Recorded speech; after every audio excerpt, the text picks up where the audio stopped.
Salut à tous. Aujourd'hui, on se retrouve pour la réalisation d'une nouvelle installation en autoconsommation et ce pour un budget de 300 €. Je vous donne rendez-vous donc à l'atelier pour voir le matos que je vais employer. De retour à l'atelier. Niveau matos, qu'est-ce que je vais utiliser? Ça semble logique, mais pour commencer, il va me falloir un ou plusieurs panneaux solaires, suivant leur puissance.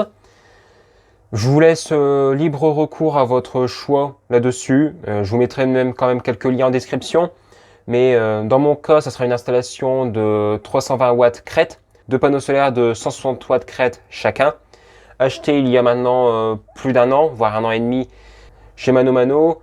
À l'époque, mon choix s'était porté sur ces panneaux solaires-là, car j'avais réussi à avoir un super prix dû à une promo qui offrait la livraison. Après, suivant votre besoin, vous pouvez choisir pour des panneaux solaires moins puissants ou plus puissants. Sachant que ça va être le plus gros poste de dépense sur ce projet, ce qui va représenter bien 250 €. Bien entendu, vous pouvez avoir des panneaux solaires moins chers en occasion. Vous regardez sur le bon coin, ça arrive souvent que des gens vendent des panneaux solaires, soit des erreurs de commande que des gens ont. J'ai déjà pu voir cela avec des prix plutôt attractifs, ou même des panneaux solaires qui ont quelques années, mais qui produisent encore parfaitement, et qui sont à un prix défiant toute concurrence. On continue avec le deuxième poste de dépense le plus important, qui va être le micro-onduleur. On réduit aussi encore une fois les coûts le plus possible. De ce fait, j'ai acheté ça sur AliExpress et j'en ai eu pour une cinquantaine d'euros. Voilà à quoi ça ressemble. Alors bien entendu, je l'ai déjà déballé, donc il n'y a pas toute la mousse et il n'y a pas la notice qui est avec, mais bien entendu, il y a une notice qui est fournie.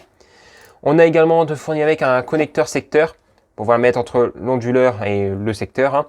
Et il sera encore une fois difficile de faire plus court niveau câble. Ici, on retrouve le micro-onduleur, tout dans un boîtier en aluminium que j'ai pas encore ouvert. Donc peut-être que je le ferai dans une future vidéo, si jamais ça vous intéresse. Ici, on retrouvera une LED de statut avec des codes défauts qui sont expliqués dans la notice. Là, une petite étiquette rappelant les caractéristiques du micro-onduleur qu'on verra après. Et sur cette face-là, on a deux connecteurs MC4 pour la partie solaire et ici le connecteur AC pour la partie secteur. Niveau caractéristique de ce micro-onduleur, c'est le modèle GMI 300 en version 230 volts alternatif. On est en France, donc c'est normal. On a une tension de fonctionnement secteur entre 180 et 280 volts, tension de fonctionnement photovoltaïque entre 18 et 50 volts, puissance maximale photovoltaïque à ne surtout jamais dépasser 300 watts. Je sais, dans mon cas, mes panneaux solaires font 320 watts crête. Mais étant en hiver, je me dis qu'il y a peu de chances que je dépasse les 300 watts. Et surtout que ce n'est pas forcément des panneaux solaires ultra haut de gamme. Donc, il est fort probable que je produise 300 watts pour 320 watts crête. Dans tous les cas, si je viendrais à les dépasser, je retirerai un panneau solaire. Ce qui serait vraiment dommage, pour ne pas dire de grossièreté. Puissance de sortie secteur 280 watts. Et ensuite, fréquence de fonctionnement. Pour du 50 Hz, c'est ici, et pour le 60 Hz, c'est là. Ce que je peux également préciser sur ce micro-onduleur, c'est que c'est un micro-onduleur qui n'est pas conçu pour aller à l'extérieur. Soit il faudra le protéger dans une boîte en plus, ou soit vous le mettez à l'intérieur. Et dans ce cas, il faudra prévoir du câble. Pour une puissance de 300 watts, dans mon cas, le courant ne dépassera jamais les 8-9 ampères. Donc du 2,5 mm² pourrait suffire pour des courtes distances. Dans mon cas, j'ai déjà des câbles en 6 carrés, donc je vais utiliser des câbles en 6 carrés.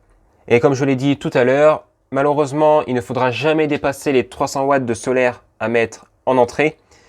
Pourquoi? Parce que visiblement, il n'est pas équipé de régulation de puissance sur la partie solaire, ce qui est bien dommage. Si je prends mon micro-onduleur de chez Enphase pour mon autre installation, le micro-onduleur peut fournir au maximum 366 watts en pic, alors qu'au cul, j'ai un panneau solaire de 440 watts. Et ça ne pose strictement aucun problème. Donc c'est le petit côté dommage, c'est qu'on ne pourra pas se dire mettre un panneau solaire plus puissant pour produire dès le moindre rayon de soleil. Il faudra vraiment être au plus juste. Ou sinon, il faudra partir sur un micro-onduleur plus puissant, mais qui sera bien entendu plus onéreux. Et je termine avec le dernier poste de dépense, qui représente à ce coup-ci 10 € seulement. C'est tout simplement un petit boîtier relais connecté pour pouvoir suivre la production solaire et combien je produis. Tout ça pour pouvoir faire quelques petites statistiques. Ça, je l'ai acheté 7 € sur AliExpress, donc 3 fois rien. Et ensuite, j'ai récupéré un morceau de câble avec une prise au bout, pour pouvoir me brancher directement sur une prise chez moi. Rien de plus extraordinaire. On est vraiment sur un objectif d'installation plug and play et le plus simple et la moins chère possible. Voilà niveau matos. Je vais donc maintenant procéder à l'installation de tout cela. Panneau solaire installé. Je ne vais pas tout montrer parce qu'il n'y a rien d'extraordinaire. J'ai fait un petit support à base de palettes. Donc j'ai récupéré une palette et ensuite j'ai mis des planches, tout ça. C'est que de la récup. Quelques vis par-ci par-là. Il faut encore que j'améliore ma fixation parce que là les panneaux sur la partie haute, ils peuvent toujours s'en aller. S'il y a du vent qui vient par derrière. Mais pour en bas, ils ne pourront pas glisser, il y a des vis. Après derrière, rien d'extraordinaire. Je vous montre quand même. Mais panneau solaire raccordé en série, donc ça pareil, il faut bien faire attention si l'onduleur peut supporter la mise en série. Moi, au niveau de la dock, je vous montre rapidement, mais c'est des 21,24 volts en tension ouverte à vide, donc tension à vide. Sauf qu'en réalité, on est plus autour des 23 volts, une connerie comme ça.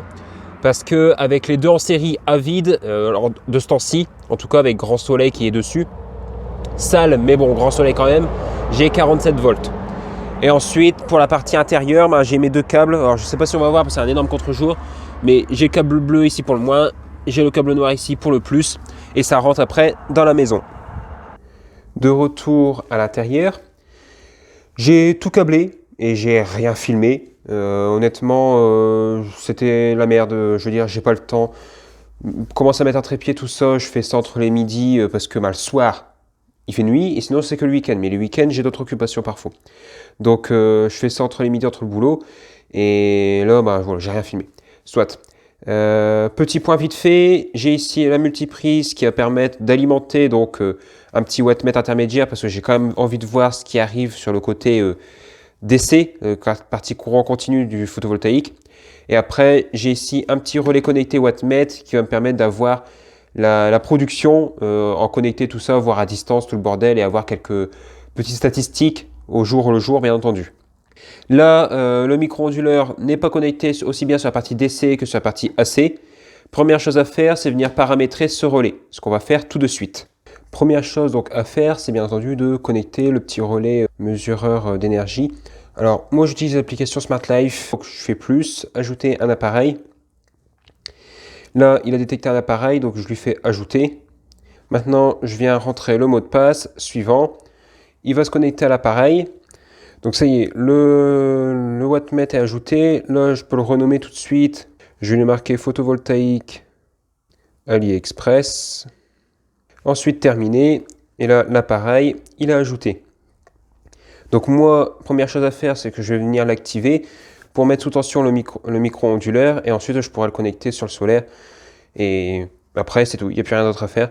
Donc je mets en route et on se retrouve après devant le micro-onduleur. Donc là, ça y est. Le relais est allumé et configuré, donc j'ai bien du 230 qui va vers mon micro-onduleur. J'ai aucun voyant pour l'instant, sûrement parce que la partie solaire n'est pas connectée. On va donc faire cela tout de suite. Donc je viens brancher, alors par contre, c'est de l'AliExpress, donc j'espère pas avoir de catastrophe. Solaire connecté, statut c'est sur vert, donc de mémoire vert c'est que c'est good. Et là, je commence à voir quelque chose qui se passe. C'est en route. J'ai même 150 watts qui sont en train d'être convertis directement sur mon réseau électrique. Donc ça fonctionne très très bien visiblement. 5 ampères 6 quand même, et 27 volts, 30 volts. Donc je pense que j'ai bien fait de mettre les deux panneaux solaires en série. Parce que la tension dégringole pas mal dès qu'on recharge un petit peu. Et 160 watts... c'est nickel. Alors là, il y a un grand soleil visiblement sur les panneaux. Je vais vérifier, je vais vous mettre on va aller voir ça tout de suite. Mais ils sont sales et je produis quand même tout cela. Donc très très correct et très très satisfait en tout cas de ça. On va voir au fur et à mesure, mais là on va tout de suite aller voir un peu l'exposition en extérieur. Donc exposition extérieure. Alors, ils sont très très mal orientés, je vais éviter de me mettre devant. Pour vous dire, là en fait le soleil il est vraiment derrière moi. Donc il faudrait les tourner d'à peu près 45 degrés pour qu'ils soient vraiment en face. Sauf que moi là l'objectif c'est pas que ce soit eux qui produisent parce que j'ai toujours la grosse installation de luxe entre guillemets qui est toujours au sol. Et là elle est en plein soleil. Donc elle produit déjà 300 watts. Donc moi je m'en fous de produire 300 watts tout de suite. Par contre au matin, le panneau solaire comme il est au sol, il produit que dalle. Donc le but c'est que eux produisent le matin. L'emphase et eux produisent sur le midi et du midi, un début d'après-midi. Et ensuite que l'après-midi, ça soit que l'emphase qui produit. Comme ça, j'essaye de couvrir plus au niveau production. Mon panneau solaire en phase n'est toujours pas installé sur où je veux le mettre. Et il m'est arrivé moult péripéties et moult trucs. Donc de ce fait, c'est toujours retardé, toujours repoussé. Et au sol comme ça, dans le jardin, avec l'abri de jardin, un cerisier, tout ça qui fait de l'ombre, honnêtement, même la maison qui fait de l'ombre, et le soleil qui est super bas, dès qu'il fait gris, zéro en production, et quand il fait des journées ensoleillées comme aujourd'hui, c'est de l'ordre de 400-500 Wh. Donc c'est pas énorme comparé aux quasiment 2 kWh qu'il y avait à l'été. Et encore à l'été, c'était pas encore optimal, j'aurais pu encore produire plus s'il avait été mis en surtoiture ou en l'air en tout cas. Bon, sinon au niveau exposition, on est bon, il n'y a pas de problème. Donc voilà concernant la mise en place de l'installation. Bon, j'ai pas filmé grand chose, mais après il n'y a rien d'extraordinaire. Je veux dire, j'ai l'arrivée solaire qui arrive sur 2 gros wagos ici. Ensuite, j'ai le wattmètre et du wattmètre, je retourne directement au convertisseur, au micro-onduleur. Du micro-onduleur, relais connecté et ensuite directement sur mon réseau domestique. Sinon, je vais laisser le tourner quelques jours, comme ça permettra d'avoir un retour et vous faire également un retour. Donc je vous donne rendez-vous d'ici quelques jours. One eternity later. De retour donc quasiment un mois plus tard, j'ai modifié un petit peu au point de vue onduleur. Par rapport à ce que j'ai vu sur AliExpress, il chauffe pas mal, ça dégage pas mal de chaleur. Niveau rendement, c'est pas tip top. De toute manière, d'après mes calculs, avec le wattmètre entrée et le wattmètre de sortie, je suis autour de 95%, 90% de rendement. C'est l'AliExpress, il ne faut pas être exigeant. Mais bon, dans tous les cas, ça fait du chauffage en plus. Moi, j'ai la chance d'avoir récupéré des radiateurs. Donc, j'ai directement posé dessus. Il n'y a pas de pote thermique, il n'y a rien. Mais ça suffit amplement pour pouvoir dissiper l'énergie et éviter qu'il crame. Niveau puissance, donc là c'est la puissance d'entrée, elle est toujours supérieure à ce que je produis réellement, mais de toute manière je vous mettrai à l'image des captures d'écran de mes productions max que j'ai pu constater lorsque j'étais devant le wattmètre en fait.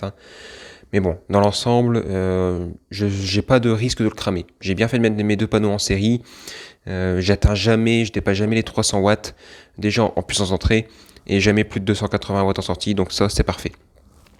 Et là, l'heure que je tourne cette petite séquence, je produis plus que ce que je consomme. Comme j'ai l'autre photovoltaïque qui produit à peu près une cinquantaine, soixantaine de watts, donc il est seulement sur le début de la production, parce qu'encore une fois, il est au sol. Et lui, je produis à peu près 230, 240 watts, en fait ça dépend du soleil, tout ça, comment il se positionne. Il y a 2-3 nuages, je vous avouerai. C'est pas super stable niveau production. De ce fait, j'exporte. Donc pour éviter d'exporter, de donner l'électricité à EDF, à Enedis, j'ai mis mon chargeur de batterie et je suis en train de recharger une batterie lithium. Comme ça après ça permet de m'en servir à côté, je peux brancher tout n'importe quoi dessus. Bon voilà pour ce petit point quelques temps après. En tout cas là ça fonctionne très bien. J'ai plus les chiffres exacts en tête, encore une fois je vous afficherai à l'écran, mais aux alentours des 3,2 kWh, une connerie comme ça, en à peu près un mois. Donc c'est toujours ça de prix, même si c'est pas énorme, c'est toujours ça de prix. Et honnêtement, pour une installation qui grosso modo pour 300 €, voire 350 €, on s'en sort très bien. Personnellement, je trouve ça ultra rentable. C'est peut-être pas optimal parce que c'est de l'AliExpress. J'ai pas vraiment de relais de découplage parce qu'on est censé en avoir un. Mais bon, s'il n'y a plus de jus, lui il se coupe.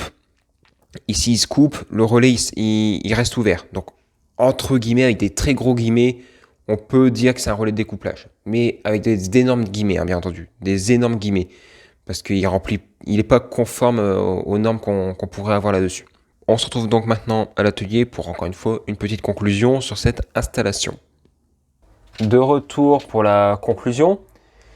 Elle va être longue, je suis désolé, je vais essayer d'être le plus concis possible, mais j'ai pas mal de choses à dire quand même sur l'installation photovoltaïque. Je perds pas plus de temps. Je commence tout de suite avec une première question qui pourrait m'être posée et qui m'a déjà été posée dans le passé. Est-ce que c'est écologique? Est-ce que c'est intéressant, point de vue écologique, de faire une installation de ce genre? Moi, je vais vous répondre que oui, et je vais vous appuyer ma réponse avec des chiffres. Sur 30 ans d'exploitation, une installation solaire va produire 25 grammes d'équivalent CO2 par kWh produit. Et cela comporte bien entendu la production du panneau, son transport, toutes les étapes et jusqu'à son recyclage. Est-ce qu'on a des autres chiffres à côté pour savoir est-ce que c'est beaucoup ou pas? Parce que 25 grammes, on ne sait pas. Eh ben, l'avantage, c'est qu'on a pas mal de choses mises à notre disposition sur les données du réseau électrique en France. Et avec l'application Ecodomix de RTE, j'ai été relever les émissions de CO2 par kilowattheure pour la semaine où je tourne cette séquence. Et je vous les affiche maintenant à l'image. Nous pouvons constater que le minimum d'émissions de CO2 était à 24 grammes et le maximum était à 39. Et on peut également souligner qu'on est plus souvent supérieur à 25 grammes qu'en dessous. On émet 25 grammes de CO2 par kilowattheure qu'on va produire et l'électricité du réseau d'EDF est supérieure à 25 grammes. Donc dans tous les cas, au point de vue écologique, c'est intéressant. J'aurai bien entendu la possibilité d'argumenter davantage à ce sujet dans une future vidéo. Ensuite, de second point à aborder, est-ce que c'est rentable une installation comme ça? Alors, tout ce que je vais dire par la suite, il faut que je donne un peu le contexte quand même, parce que suivant votre emplacement géographique et suivant votre consommation annuelle d'électricité, les données vont changer. Mais sachez que moi, j'habite dans le nord, j'ai l'un des taux d'ensoleillement le plus faible qu'il peut y avoir, ce qui est un bon point pour les calculs, car on est déjà dans un cas le plus défavorable possible. Et ensuite, j'ai une consommation annuelle de 7000 kWh, à peu près, je ne suis pas quelques dizaines de kilowattheures près. Donc, avec ces données-là, sur mon installation photovoltaïque à 1300 €, je suis entre 5 et 10%. Pourquoi une aussi grande fourchette? Car je n'ai pas une année complète de production et qu'il m'est difficile pour l'instant de donner un chiffre exact. Cependant, avec cette donnée, on peut se poser la question de est-ce qu'on a actuellement en France un placement financier entre 5 et 10% sans aucun risque de tout perdre du jour au lendemain? Moi, j'ai la réponse, ça n'existe pas. La plupart du temps, c'est avec des actions, des placements en bourse, et malheureusement, avec les temps qui courent, c'est peut-être pas le meilleur bon plan d'investir en bourse. En sachant que le photovoltaïque, vous investissez dedans, ça vous rapporte entre 5 et 10% tous les ans. Après, malheureusement, en photovoltaïque, le risque zéro n'existe pas. Le micro-onduleur peut cramer, ou il peut y avoir de la grêle qui abîme les panneaux, et donc il faut les remplacer.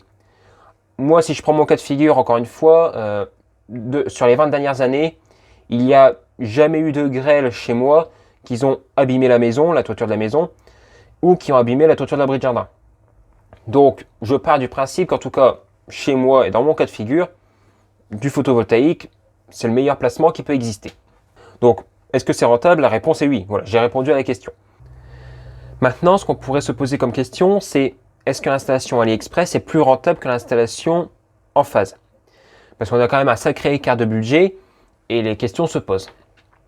Alors moi, je suis déjà parti dans un premier principe, c'est que l'installation AliExpress aura une durée de vie bien moins importante que l'installation en phase.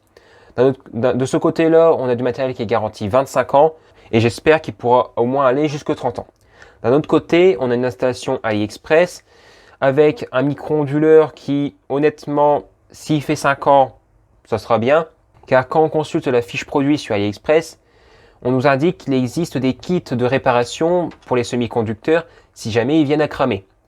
Ce qui annonce quand même dans l'ensemble la couleur. Dans le cas où on a le matériel pour pouvoir réparer le micro-onduleur, on peut le faire à moindre coût. Dans le cas où on n'est pas équipé, on n'est pas expérimenté, il faut le remplacer. Si on part sur une durée d'exploitation de 30 ans avec 4 remplacements micro-onduleurs, ça nous coûte 200 € en plus. Et dans le cas où on avait acheté des panneaux solaires d'occasion, qu'ils avaient déjà quelques années de production, qui pourront pas aller jusque 30 ans, et qu'on arrive à maintenir jusque 15 ans, et on se rend compte ensuite que la production a fortement diminué, on rachète des panneaux solaires pour un coût, encore une fois, admettons, de 200 €. Ce qui nous fait un budget de 400 € à rajouter aux 300, soit 700 € au total. Si on compare avec l'autre installation à 1300 €, cela revient quand même à peu près 45% moins cher. Et au niveau production, ça donne quoi? J'ai fait également les calculs par rapport aux différentes puissances que j'ai pu constater jusqu'à présent, les puissances maximales que j'ai pu visualiser. Parce qu'entre ce qui est donné sur les appareils et ce qui est réellement produit, il y a souvent des différences. Dans mon cas, la puissance du micro-onduleur en phase, je l'ai déjà vu produire 360 watts sans difficulté durant l'été, mais on est en hiver. Et l'installation AliExpress, je l'ai vu produire que durant l'hiver. De ce fait, j'ai relevé la puissance max qu'a produit mon installation en phase un jour d'hiver plein soleil. Et l'installation AliExpress le même jour d'hiver plein soleil avec la même exposition pour les deux panneaux. Et j'ai pu relever donc d'un côté 340 watts en instant T et de l'autre 240 watts produits en instant T. Je rappelle, le micro-onduleur en face c'est 350 watts en continu. Et de l'autre, on voit qu'on a quand même une sacrée différence entre ce qui est annoncé et ce qui est réel pour le micro-onduleur AliExpress, car j'ai produit au maximum 248 watts à l'instant T, et j'avais une puissance photovoltaïque à l'entrée qui était de 300 watts. Donc ça aussi, c'est important à préciser. Donc, dans l'ensemble, les 280 watts, je me demande où ils sont. Soit j'épilogue pas sur le sujet, la vidéo est déjà beaucoup trop longue. Ce qui, grosso modo, représente une production à peu près 30% inférieure à l'installation à 1300 €. Ce qu'on peut donc en conclure, c'est que on est 45% moins cher, mais on ne produit pas 45% en moins. On ne produit que 30% en moins. Donc oui, l'installation en phase reste plus rentable. Après, il faut se poser la question point de vue empreinte écologique. Qu'est-ce qui est le mieux? Prendre une installation plus chère, avec du matériel produit en Europe ou en France, du matériel de qualité qu'on ne remplacera que très peu, ou prendre du matériel bas de gamme et devoir le remplacer plus souvent, tout en restant plus rentable, mais au point de vue écologique. Est-ce qu'on sera toujours à 25 grammes équivalent de CO2? J'en ne suis pas sûr et je terminerai là-dessus. Comme d'habitude, si cette vidéo vous a plu, n'hésitez pas à partager, commenter, à mettre un énorme like, ça aide vraiment à mieux référencer les vidéos ainsi que la chaîne. Votre engagement est super important. Si vous voulez plus de projets de ce genre, vous pouvez soutenir la chaîne directement avec le petit cœur là-bas en bas, le Super Thanks. Merci à tous ceux qui l'ont fait dans le passé et qui pourront le faire dans le futur. Et si cela n'est pas déjà fait, vous pouvez vous abonner avec le bouton qui vient d'apparaître à l'écran. Ça, c'est 100% gratuit. Et moi, je dis salut à tous et à la fois prochaine.